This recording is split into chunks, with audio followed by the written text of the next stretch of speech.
This is Sean McClure with Pro MMA Now, and I got a special interview we're going to do. It's a longtime friend of mine. He's a MMA fighter turned actor turned businessman, Dale the Killer Miller, or Superman Dale Miller, depending on how you remember him. Dale, what's up? Hey man, what's going on? Nothing. Where you at? I am in between Memphis, Tennessee and the Big Bill, Louisville. I'm headed back. I'm about 3 hours away from the great state of Kentucky. What were you doing down in Tennessee? Down there, handling some business. Got a business down there as well as in Louisville, and had to come down here and let some people off for the holidays. Do a little work finally. So, Dale, I want to jump right in. I want to talk about, for those people at Pro MMA Now who don't know who you are, I want to talk about your history in mixed martial arts and how you competed before records were kept. I've announced a fight of yours that was before records were kept. How difficult was it back then, in general, just to get a fight and how to, find where you were fighting? And, because the promoters back then, some of them weren't reputable, man. Oh yeah, most definitely. I've been in martial arts since I was 10. I'm 40 now, so 30 years of doing something in the martial arts. Back when MMA came out, no holds barred, shoot fighting, things like that. It was called. It was just a natural progression. It was something that you did. It's more like tough man competition. But you didn't know what you were getting into. It was like, hey, show up here, we're going to do this thing you saw on TV.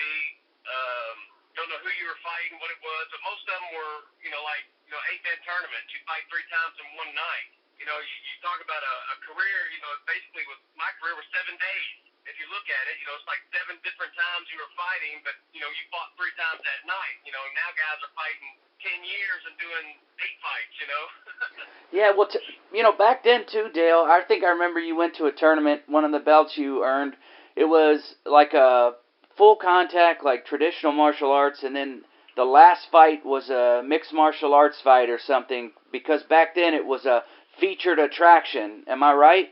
Exactly. We would go to these karate tournaments that were full contact, and then after that, then they would have people from other different styles get into the ring, and then you guys would just go at it. Because that's learned kind of Brazilian jiu-jitsu. Yeah. I'm like, oh, what is this?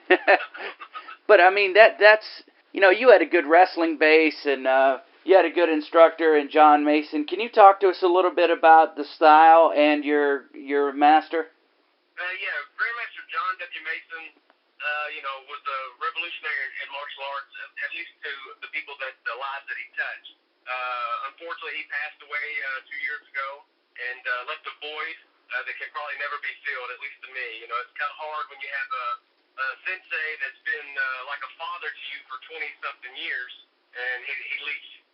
But Chi Liu was a style of hard martial arts, karate, since they had, like 9 different black belts over the course of his 70 years on this earth.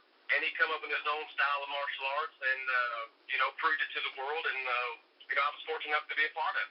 Yeah, I mean, living in the city where it was the capital, where it started, I know what it's done. I know it took a punk-ass kid, if you'll excuse my language, by the name of Dale Miller, grabbed him by the butt, slapped him around a little bit, and turned him into this businessman and a guy that's been in a lot of movies. Almost definitely. My first interaction with Grandmaster John W. Mason was at his house playing basketball. And, of course, me being white on a court with nothing but black guys playing ball, I had to be hardcore. And he was like, hey, I'm going to tell you what. He says, I don't know what you do for a living. I don't know where you... And I'm like 17 at the time, living on my own. Right. Figuring life out, by myself. And he's like, I'm going to take you and make you a world champion if you'll let me. Well, I did. I took him up on his offer, and he was true to his word. He sure did. He turned me to a world champion martial artist. Then I entered the ring as cage fighting, which he was not happy with, but he understood. Yep. But I mean, the guy at his funeral, you could tell the impact that he had by the hundreds of people that showed up to it. He's got schools all over the world now, still going today, and I just hope that somebody keeps that going. I'm sure they will, and You know, I was actually I've been lucky enough to be in a film with Dale, and I've been at a premiere of one of his films, and you know, Dale was in a movie that had Jeff Fahey, John Wells. Was it Christian Slater was in it too? That's correct. You know, the beauty about martial arts, man, you just never know where it's going to take you. And if you are true to it, it can take you a lot of places. You know, when you talk about a true martial artist, for me, it's somebody who's a humanitarian, somebody who tries to help people out, regardless of what the return factor is on them. And my belief in life itself is you help enough other people get what they want, eventually you will get what you want. And I've been blessed to have people who are far more talented than I am, willing to help me out.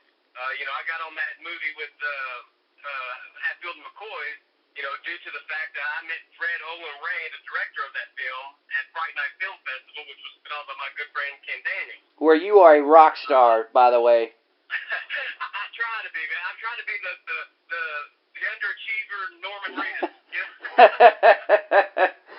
Yeah. You know, I got to meet all those guys too, due to those type of events. And you know, I know John Wells. You know, he was on there. You know, I know you had Al Snow on a few weeks ago. Yep. Al's a good friend of mine, and you know, it's just the degrees of separation in life is very minimal. I did a movie with Dan Severn and Al Snow, and Dan Severn is the reason I did mixed martial arts, UFC number 4. I sat down with Dan and interviewed him and talked to him on that movie set, and he was the one that explained to me about Al Snow actually training him for UFC number 4. And I couldn't believe it. So I went back and watched UFC number 4, and sure enough, at the end of the fight, here comes a young Al Snow walking into the ring. So you just never know who you're going to meet, you know, and that's why I would tell people, you know, treat people with respect, because you don't know who they know, and you don't know who knows you. Exactly, man. And you can't be in the business that you're in. And for those of you who don't know, Dale's an entrepreneur. He's probably worked for somebody for about 5 minutes of his life. And he's built himself, got into movies, you know, lots of good movies. And I can tell you, Dale, you've even done some like series work, like web series, comedies, and things like that. Yeah, I did a couple of episodes on Revolutions on NBC. That's right. I did a couple of webisodes, 1 or 2 with you, I do believe. And we just did a pilot episode for what they're not calling it nothing yet. The name's still in works, but they're trying to do. I think AMC is wanting to branch off its Walking Dead episodes and do like Walking Dead London, Walking Dead, you know, different states, different countries. Right. And shoot that as it's happening, the same as The Walking Dead. I don't know how it's going to work, if it will work, but we did shoot a pilot episode for that. And never know, you know. Maybe they'll bring me on as Mason Dixon. I could be Daryl Dixon's brother. Well, that would be awesome, man. Dale, I just want to tell you thanks so much for talking to us today. And I don't want to jump too far into the interview because I plan on having a second and third with you, man. You're always doing new stuff and always making things happen. Hey, man, I appreciate it. You know, anytime you need me, you just holler at me, man. I love talking to you.